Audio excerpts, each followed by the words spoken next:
The Highlands Community Association used to publish its newsletter using a typewriter and a copy machine, and it looked it.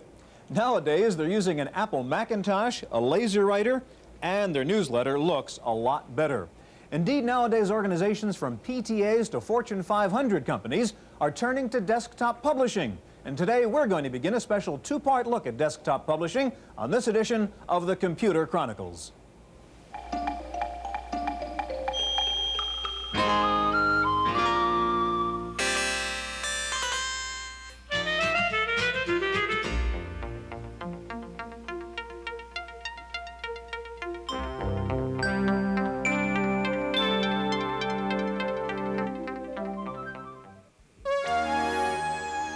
The Computer Chronicles is made possible by Leading Edge, makers of IBM-compatible computer systems, including Lotus Lookalike Spreadsheet, word processing with spelling correction, communication software, and Hayes-compatible 1200 baud modem. Leading Edge with over 1,000 service centers nationwide. Additional funding is provided by McGraw-Hill, publishers of Byte. Byte's detailed technical articles on new hardware, software, and languages cover developments in computer technology worldwide.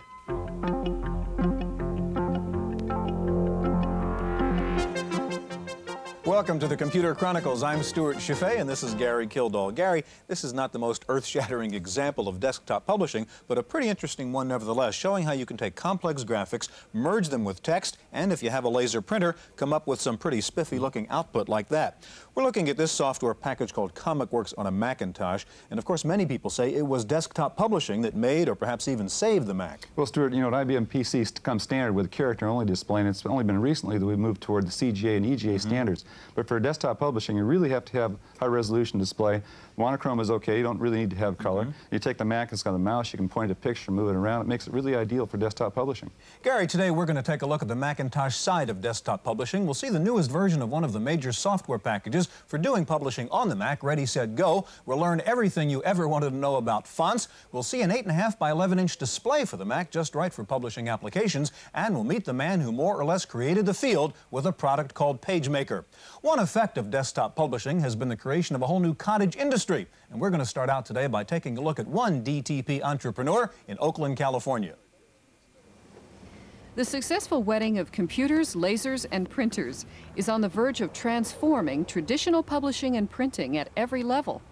For the small business, desktop publishing means having near total control over the design and printing of small documents.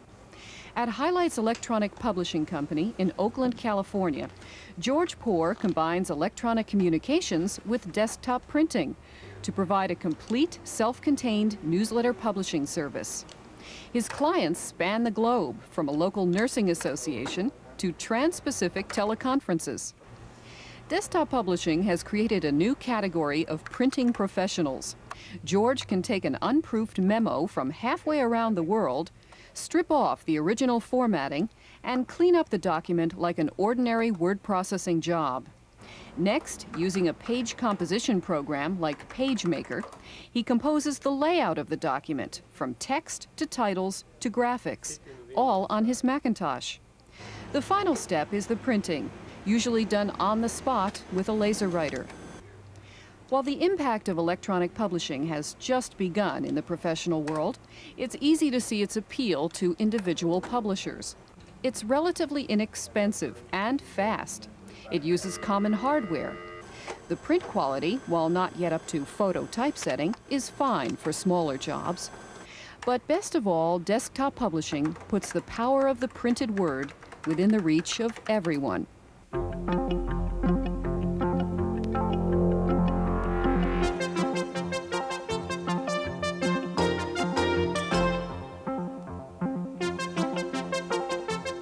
Joining us now is Michael Chung, the Vice President of Marketing for Manhattan Graphics. And next to Michael is Richard Ware, a graphic artist from Carmel, California, who specializes in designing fonts. Michael, desktop publishing appears it's going to be a brand new application area. It could be a very big one. What does desktop publishing offer the average Mac customer? Well, I think it's significant in that it offers a significant cost savings and something that was heretofore not quantifiable using conventional software such as spreadsheets and databases. But there are real studies that show that people can save as much as 50%. And so what are they actually using it for? They're using it for a variety of documents. Newsletters have been the most traditional application, but I think that's going to change rapidly as people see how effective it can be in even standard day-to-day documentation such as memos and letters, etc. When you say cost-saving, Michael, you mean compared to taking it out of house to do the same kinds of things? Correct, correct. There's obviously two parts of the story. Traditional documents that may have been produced that way, that's where the most of the cost savings can be realized. But now you see a lot of people starting to produce documents that otherwise would have just been typewritten. Okay, now you have a product called Ready, Set, Go. Could you show us how that works? Sure. In essence, you are looking at a full page here, and the first thing you need to do is create a text block, and you can do that by either resizing using the text tool, and you have a free-form design that allows you to create and put your pictures anywhere you like. So text is brought in by either typing. For this particular demonstration, I will just get text because it's simply simpler. Okay, you were building columns there, I was building some columns, and and I'm placing some graphics right now at this point. And you can see here where this is filling in the it's filling in the text. Okay, now so you have a second column here, and I am going to link these two columns quickly, and the text will automatically flow into the second column. Now what you can do is you can save an enormous amount of time by calling in a snap to grid system, for example, that allows you to resize the whole thing and actually accurately place all of the items on a page. So I can just resize this particular text block, and it automatically reflows, and then I can make this one a bit smaller. So you can set your grid first or then come in after you put in the text? Yeah, either way. You have complete flexibility. And now I'm going to add a picture up here, which just by resizing this, you get a nice little picture. And this is typically the most popular application, adding some kind of graphic to your chart. And then with this particular tool, you can just position your graphic vis-a-vis the rest of your document. Can you get a close-up view of some of the text here? Sure. If you move into the actual size mode, you can see what your text looks like. What I can do here is I can change the font size real quickly to something that is probably a little bit more visible. And you can go ahead and add text there. You can add text at any point in time, and it will automatically so what you did there was to pull up an existing text file, right. or you could actually run it as if it were a word processor. And correct, text in correct. there. And you have a view, and there are various views that you can see your document. Michael, this is Ready, Set, Go 3. You had one of the earliest desktop publishing products for the Mac. What's new about Ready, Set, Go 3? Well, we produced a product that initially didn't have the typographic features that everybody wanted, and now in Ready, Set, Go 3 you have kerning, hyphenation, you have the ability to do... For people who don't know, what is kerning? Kerning is simply the ability to move letters closer together. For example, if you have a T and a Y, the Y is tucked under the T. And that's a very specific application of kerning. Hyphenation means simply breaking the words with the correct hyphen.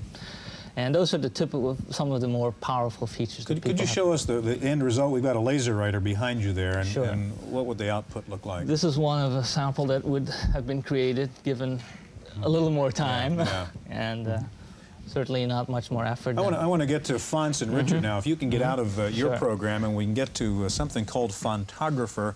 While we're getting ready here, Richard, why are fonts important? I mean, why do you have to have this choice of all these different fonts if you're doing this kind of work? Well, it helps communicate a little bit more than just the words. It communicates the feeling there, gives particular words more impact, communicates a formal feeling or an informal feeling, many things like that.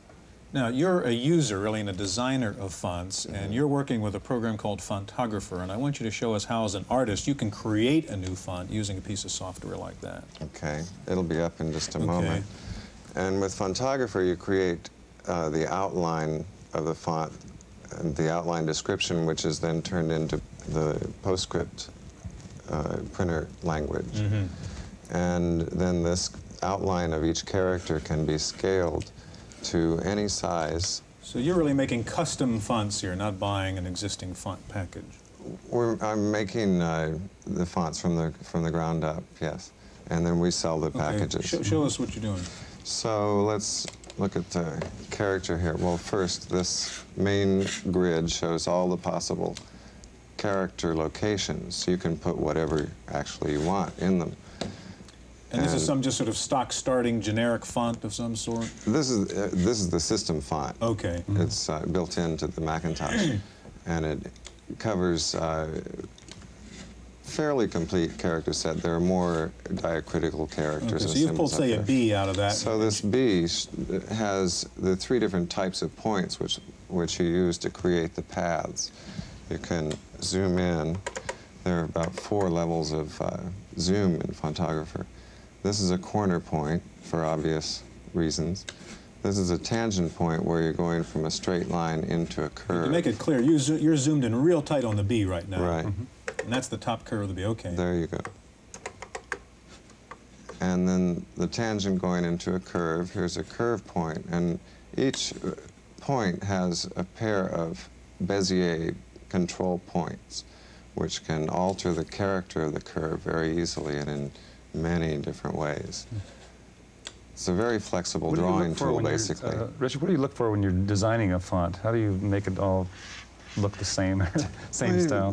Give a consistent look. When you see a whole page of text, you don't want to have part of it looking heavy and part too so light. It really is an art form. Oh yes, and it has lots of tradition behind it, which within which it's amazingly possible to be creative. And Richard, once you've designed your B for example, you could print it out and see what that would look like, right? Certainly. And I think we have one there in the laser writer. Michael, if you could grab it and we could... Yeah.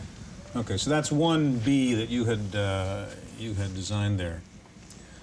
Okay, we're going to have to move along, gentlemen. Thank you very much. In just a minute, we're going to take a look at a large display monitor for the Mac, and we'll find out how to get some artwork into your document, so stay with us.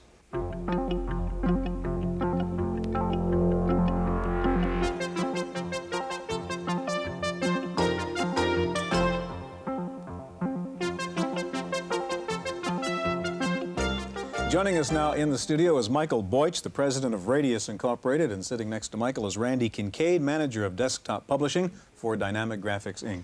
Stuart, Michael has a great product for those of us who don't have 20/20 vision, so it makes that little Mac screen a whole lot bigger. But basically, Michael, what you've done here is a full-page display, I believe, that connects up to the Mac. That's right. Okay. Could you show us how this thing works? Certainly. In fact, Oh, by the way, let's mention there's a little flicker here I think that the viewers might see. Could you explain that away? That's right.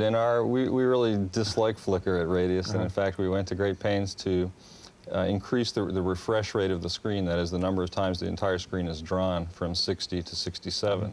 Which makes it flicker to the viewer at home, but it's not flickering here. That's right. Television, I guess, is geared to displaying 60 okay, to so 67.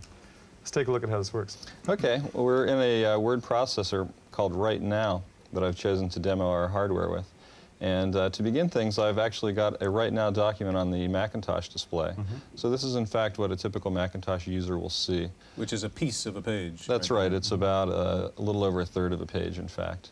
And I can open another copy of this document onto the Radius display, and that'll give us a little idea of how much more perspective you get. So we'll load that from disk. And there's the same document, only you can see all of it. Right. It's an 8.5 by 11 format. We're seeing exactly an 8.5 by 11 page here. If I scroll even a pixel or two, I see the page break at the bottom. Now, what is the resolution of the Radius display? The resolution in dots per inch is identical to the Macintosh, which is why things appear the same. In total pixels, we're 640 across and 864 And how does that vertical. compare with the Mac? The Mac is 512 horizontally and 342 Okay, so you got vertical. quite a more detail here in this We're one. about triple the total area. Okay. Now, ideally, you're really working with both screens when you use this application. Show us an example of how you really take advantage of both the screens. Sure, that was an important engineering thought to us, was people have already paid for the Mac screen. We didn't really want to put it to sleep and have only the large screen. So as I move the cursor across the display, I see it go right from the Radius display onto the Mac display. In fact, I can Did you do that move again? That's pretty impressive. Actually, we'll make the cursor large, which is another of our little hidden features. And as I move the cursor across now, I see this is just one contiguous area. In fact, I can take a window and span it halfway across the two displays if I choose to. Let's put it back where it belongs there. A more typical use is that I'll be editing my 8.5 by 11 document, and I'll want to get out one of the Macintosh desk accessories, say the scrapbook. I can bring the scrapbook down and have it go right onto the Mac display. So again, if I have additional tools or palettes in an application, I can allow those to reside on the Mac display and see an 8.5 by 11 document unobstructed on the Radius display. So this is really definitely what you see is what you get. That's right. For real. That's right. Right. Okay. Mike, if you could reconfigure there, because we want to get Randy's program up here in just a second. Randy, let me ask you, we've been talking about text here, and your bit is to help people get graphics of various sorts in there. Tell me a little bit about what desktop art does. Desktop art is art for everyone who's not an illustrator. It's the work of professional illustrators that we have stored on software. So no matter what your project is, we have an illustration that probably fits it. Instead of buying a big paper volume of art that you had to take scissors and stab yourself with, you've got a small disc. Okay, so you're showing a library of professional graphics on a Right. disc. Okay, show us how you would use that. Okay. What we're looking at here is a standard Mac Paint window. Some of our illustrations are stored as Mac Paint, some as full paint, some as Mac Draw. I've closed the window. I'm going to choose Open, and there's a desktop art disk in one of the drives, and what you're seeing here are page numbers that correspond to a pictorial index. You choose the illustration you want, and we have previously decided on page 21, and there's a very pretty teacher sitting there. Now, Randy, how would that be brought into a document of some sort? All of the page composition software for the Macintosh is able to import Mac Paint and Mac Draw if it's saved as a picked file. So in PageMaker, LetterPage, Ready, Set, Go, and all the other page composition softwares, they have place or import. You choose that, choose the document that has the illustration, and with pressing a couple of buttons, it's right there with all your words. Yeah. Okay, Randy, in this particular case, this is a paint image, and what if you want to do some scaling or make it, smaller in some dimension? Is that a difficulty with paint? It is, because it's bitmapped and it rearranges it. Many of the page composition software does some scaling very nicely, though. Now, you have an example of some draw image, is that true? Right. Okay, let's take a look at this. Yeah, so you can manipulate one of your graphics and change it Yes. in desktop art? You can invert it, turn the black areas white, the white area is black. You can flop it. If the woman was facing right, you could change it so she faced left, according to what your project needs were. And what are you going to pull up now for us then? I've opened a blank McDraw window now to show you some of the McDraw art that we have. And this was recreated by illustrations sitting at the Macintosh looking at an original illustration. Okay, now once again, you're pulling up a graphic from your basic library, which you could have picked at by looking at the brochure there. Okay, and there it is. There's a particular page. And we're looking at fit to window. I'll bring this up to normal size so that we can see it. And we can move around and simply look for the illustration that we want. Let's say your project was producing a bookmark for a school district, and you wanted to work with this girl reading a book right here. We've chosen it. I can copy it. It's just like cutting it out of a page. Open a new page and paste it down, all without scissors and paste pot. If I wanted to change this to a boy, you have some flexibility in being creative. We encourage people to be creative. Don't just use these the way they appear. Play with them. See what you can do with your own creativity and imagination. This is good software. You're going to turn her into a boy, huh? Okay, what I'm doing now is breaking this down into the individual items that it was originally created with. And turning her into a boy can be as easy as removing the pigtails. Okay, you did it. We're out of time here. Thank you very much, Randy and Mike. In just a minute, we'll meet the man behind PageMaker, and we'll also, first of all, take a look at a major corporation that uses desktop publishing and PageMaker. Wendy Woods has that report. The biggest test of desktop publishing is taking place in corporate America, places like Chevron Corporation in San Ramon, California. Here, the Personal Computing Services Center is using a small network of Macintoshes running PageMaker, a LaserWriter, and a PCAT as a file server. With this setup, they put together Pacer, a newsletter about personal computing which goes to 3,500 Chevron employees. 1 year ago, Pacer was still being made with a mainframe editor without the benefit of versatile fonts and graphics of the LaserWriter. The process used to take 6 to 8 weeks. When desktop publishing came about, we were able to finally merge text and graphics and explain some very complicated technical issues to our readers in a much clearer way. So we found that our readership increased. We also found that the turnaround time for the document was much faster. We could put out a draft copy, get the changes back, edit them, and get the newsletter out in the 1-month lead time that we had. This desktop publishing system has given the staff more control over their finished product and plenty of praise concerning its format and style. The Personal Computing Services Center has been desktop publishing for only about a year now, but already it's termed an overwhelming success. So much so that people from within Chevron and from other Fortune 500 companies have been calling here asking for help setting up their own system. For the Computer Chronicles, I'm Wendy Woods.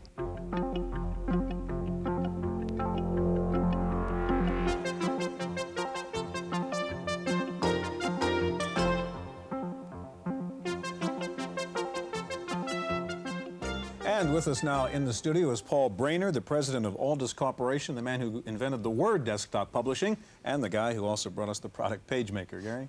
Paul, we talk about the early days of desktop publishing. How far back does it really go? Well, we're not talking too long ago. We're really talking a year to 18 months before the concept of desktop publishing took hold. Yeah, what was really the beginnings of desktop publishing? Well, my background, as you may know, is in the publishing business. I have a background in newspapers, and I was an editor, and I'm a journalist by training.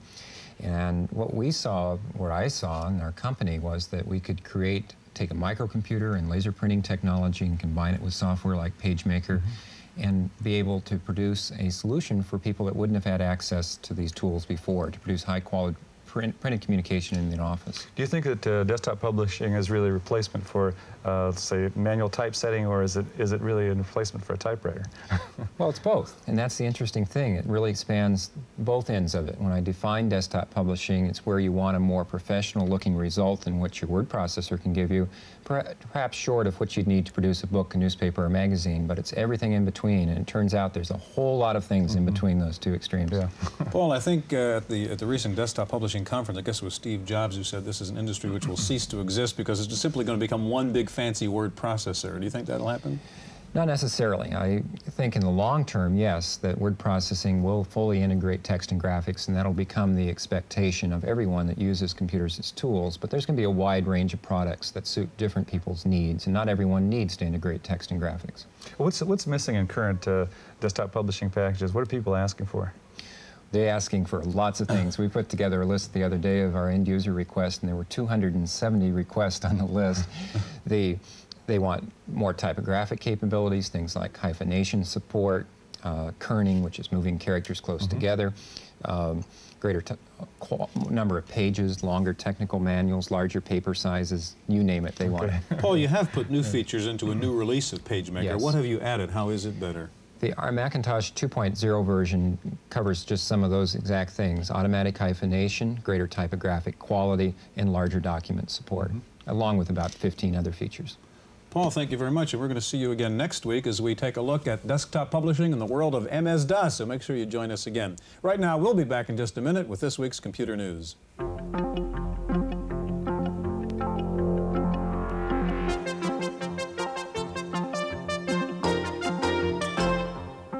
In the Random Access file this week, bulletin board users are starting to take action against cracked hackers who are planting Trojan horse software on bulletin boards. The Trojan programs claim to do one thing, but end up destroying files or, in some cases, stealing passwords. Several bulletin boards around the country are now running a list of what's being called the Dirty Dozen well-known Trojan horse programs. These programs may carry a variety of file extensions, so be on the lookout for these potentially destructive freebies. Lotus has announced a new super powerful word processor called Manuscript. It was written by Jonathan Sachs, author of 123. One reviewer says Manuscript sets new standards for speed and power in a word processor. IBM is taking another step in the desktop publishing arena, introducing its own brand of DTP software for the RT PC. It's called RT Publishing Software, and it has the usual publishing features, plus the ability to size, rotate, and annotate CAD drawings. Hayes has announced a new version of the Smart Modem and SmartCom 2 for the IBM PC convertible. The Smart Modem 1200C is designed for low power consumption, and SmartCom 2 will be on a 3.5-inch disc. The online service The Source may be for sale. The Source's owner, the Reader's Digest, has hired an investment banker, reportedly to look into the market value of The Source. Owners say The Source turned a profit for the first time last year. Time for this week's software review, and here's our reviewer, Paul Schindler. Telephones ring when someone's trying to reach you. Electronic mail doesn't disturb your concentration, but you never know if there's a message waiting for you until you remember to call your electronic mail service. A new program called Get solves this problem by checking your email services automatically, and it does this even when you're working some other job. You start this process by adding your identification codes and passwords to the predefined services that Get includes. Popular networks like MCI Mail, The Source, EasyLink, and 7 others. Then you tell Get to call these services at specific times or periodically, like every 2 hours. Get dials the service, makes inquiries about pending messages, and signs off, leaving the results of each call in a file that you access by hitting 2 keys. You can then log into that file and pick up your mail. At less than $90, this is an amazing bargain in state-of-the-art telecommunications software. Get is offered by Signet Technologies of Sunnyvale, California. For the Computer Chronicles, I'm Paul Schindler. There's more coming out of Hungary these days than Rubik's Cubes. Major computer makers like IBM, Commodore, and Sony are buying software from the communist country. Hungarian software developers have a good reputation, and they say there is no market for their software in other socialist countries. Most communist countries have yet to build their first personal computer, and even those on the drawing boards are 8-bit models with 64K limits. Computer software may soon replace the farmer's almanac as the key to knowing what'll work in the coming growing season. 2 new software programs for farmers called GOSM and COMAX have been tested with a group of Mississippi farmers. The programs measure variables such as weather conditions and plant growth to recommend best times for planting, fertilizing, and harvesting. In one experiment, a cotton farmer using the software was able to double the output of his acreage compared to farmers who did not use the software. Did you ever stand in endless lines registering for college classes? That will be a thing of the past this spring at Texas A&M. The university will be using the first ever online class registration system. You don't even need a computer. A student can register for classes simply by using a touch-tone phone and punching in the appropriate class code numbers. Last week marked the 40th anniversary of the development of one of the milestones in computer history, the ENIAC computer, at the University of Pennsylvania. It was developed in 1946 and it weighed 30 tons and filled a 30 by 50-foot room. One of the original inventors of the ENIAC said, "It was my whole life's work, and now it's all been put on 1 square centimeter of silicon." That's it for this week's Chronicles. We'll see you next time. The Computer Chronicles is made possible by Leading Edge, makers of IBM-compatible computer systems, including Lotus lookalike spreadsheet, word processing with spelling correction, communication software, and Hayes-compatible 1200 baud modem. Leading Edge with over 1,000 service centers nationwide. Additional funding is provided by McGraw-Hill, publishers of Byte. Byte's detailed technical articles on new hardware, software, and languages cover developments in computer technology worldwide.